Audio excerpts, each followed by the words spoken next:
It's like a family tree, part of you and part of me.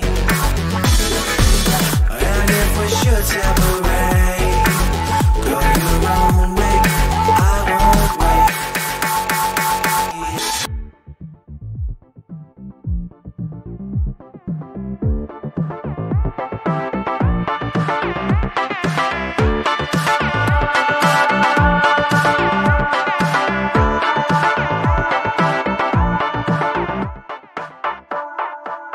Bring the funk back.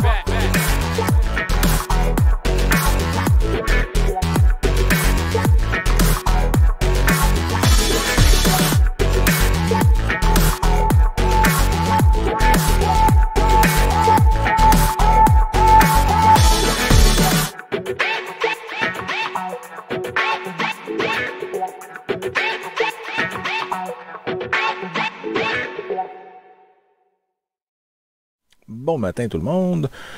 Tout comme dans la balado précédente, nous restons encore aujourd'hui en 1793, sans aucune autre date précise malheureusement, mais cette fois c'est pour une personne, une victime qui n'a jamais été identifiée.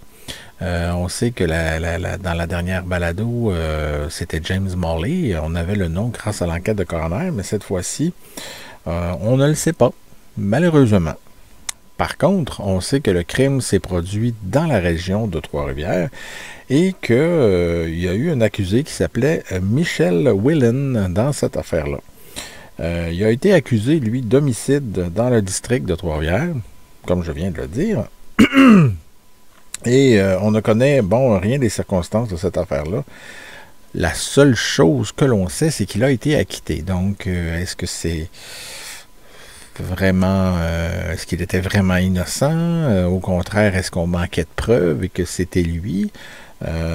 Donc voilà, c'est malheureusement, on a encore très peu de détails sur cette cause-là, malgré le fait qu'on arrive bientôt au 19e siècle, on va entamer le 19e siècle, même d'ailleurs à grands pas, parce que les premières causes, en tout cas, vont être beaucoup plus détaillées.